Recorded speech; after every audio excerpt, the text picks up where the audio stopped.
The last part of the darkness videos, voice for animals.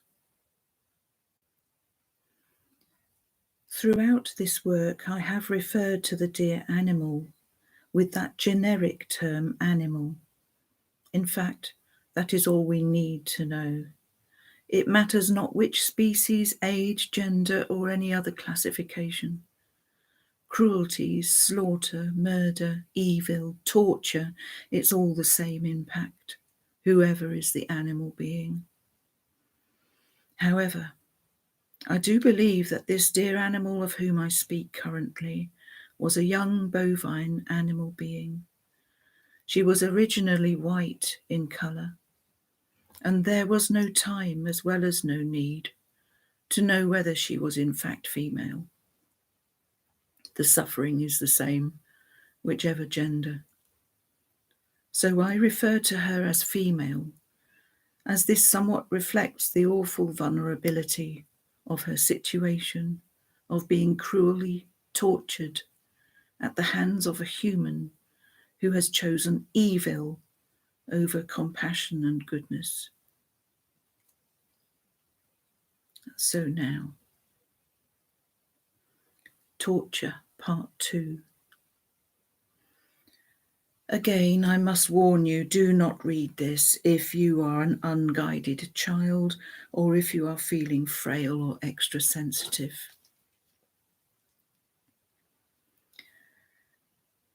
Only this one time did I see this torture, evil, cruelty. Only once is all I need. I saw them cut her. I saw her blood. Cut, cut, cut again across her sensitive neck. And from that beautiful neck, he ripped out her voice. He flings that beautiful, innocent voice across the room behind him.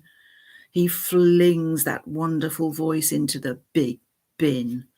It overflows with all the other voices of all the precious animal beings here before. She bleeds and now is silent. Her head hangs from the side of the wheel of torture. She is upside down. Her ears still flap. She is silent. Then the wheel turns. I hear the sounds of her beautiful body thudding, banging, clattering. Then she tumbles out onto the concrete floor with a dull, crashing, breaking sound. She struggles, is on her side at first, twisted, turning, sliding on the blood-covered concrete floor. Her blood now joins with the blood of those who were here before. She once white, she the innocent and pure, her body now contorted, her head now flailing, the great gash in her neck making her head flop awkwardly around. She is trying to right herself, to rise, to stand. She rises. She, head all awry, white coat mottled with her blood. She stands. She, now the determined survivor. She, now the brave. She stands, neck sliced open, voice gone. And then the unthinkable. The brutish human figure standing over her. He takes a metal rod in his cruel hand. He raises the rod. This brutal human wields the rod against the back legs of the beautiful, innocent, now tortured animal being. The innocent, now tortured animal being is knocked off her feet by the brute with his metal rod. She flips over, somersaults almost, twists, slides and struggles again to raise herself off the bloodied floor, head flopping strangely around. There are sounds of her bony body crashing and breaking on concrete, otherwise silence. She does raise herself yet again, body all awry. Again she stands. Again the brute beats her down. Again she rises, maybe 4, maybe 6 times, each time more slowly, more unsteady, more weak. I see this. This is evil. This is torture. She still lives. She still moves. She still breathes. She sees. She hears. She senses in more ways than we know. Her beautiful now bulging eyes see. Her delicate now dripping ears hear. Her body and soul sense and know. She knows, and so do I now. I know what I have seen here. Now so do you, dear reader. But we do not know what we did not see. We did not see what happened next. Maybe my mind has blocked out what happened next. Maybe it was not shown to us. Maybe it is too evil to face. What was next, of course, was the killing, the murder, the slaughter. Hey, you, if you're watching, you brutal, evil-doing, slaughtering humanoid, with your oh so powerful rod, you ignorant sicko, what did you do next? Maybe he indulged himself in more torturing. In my heart, when I saw this torture, I became full of shame to be a human. And I wanted to stand in the way, take that rod, beat that brute into that concrete. I wanted to scream, pray, weep, rage, and I did all this afterwards in stages. I turned those strong energies into action. Writings, performances. I am now a voice for animals. What they do to innocent animals is pure evil. They tortured her and all who passed there before. To the dear animal beings, they still lived and were conscious. I wanted to be there with her to stop the evil being done to her somehow. I wanted to somehow take away all pain from this dearest innocent animal being. Maybe, I thought, at very least, if I had seen the slaughter that inevitably followed the torture, I could have somehow shared that pain. Now, this is how I share that pain forward. Each time I speak of that evil, I share that pain. Also, each time I speak of those evils, I grow in strength. I pray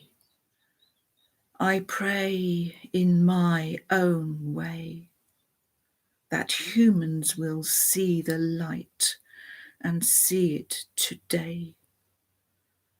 So not one more time will be of this hell, this cruelty. It can be different and will be.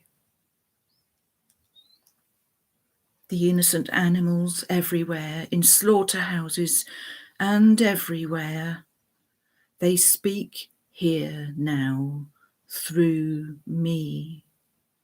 They speak. Would you torture your children, grandmothers, babies, friends? We are sentient beings, every bit as sentient as humans and more, so much more. The truth will finally out. When I first saw this hell on earth, I made a vow. My dear, sweet, innocent creature, my dear, sweet animal being, I will be your voice. I will be a voice for all who, like you, suffer at the hands of humans. I will gather every strength I can to show to the world of the human the evil done to you this day. Dearest animal beings, human greed and ignorance have brought this evil unto you this day. Dear readers, thank you, for you have been here with me through this most terrible of events. May angel blessings be with all animal beings always.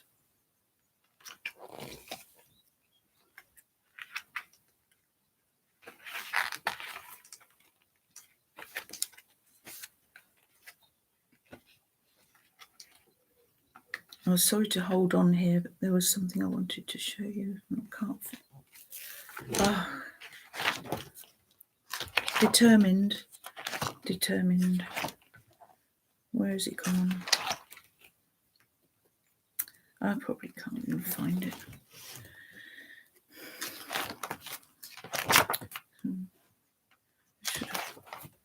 I should have put my finger in place, shouldn't I?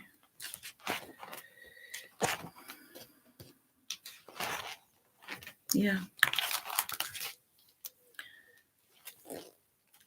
These words I formed in my heart as I watched that torture. I promise to be a voice for all suffering animal beings.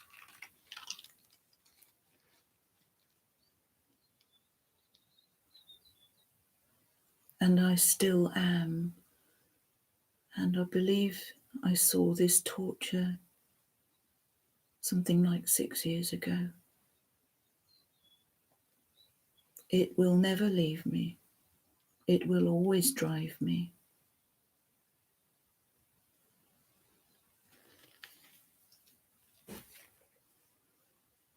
Please be vegan. Or if you can't be vegan, then please don't buy meat and dairy from the mass slaughter industries. If you must have meat, go kill it yourself in the wild. Humanely, I can see why we might need to do that. But we do not need to have mass slaughterhouses. We do not need to have torture. We do not need to have evil.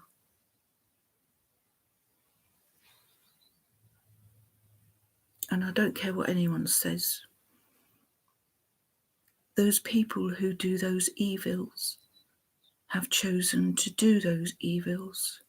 Therefore, they are evil. And my healing for that is that those people should really suffer the same torture. But I myself am not evil, but I do believe in justice, and those people should not be allowed to live. And I would stand in the firing squad if those people were lined up against the wall justly through law, and I will be the first to shoot.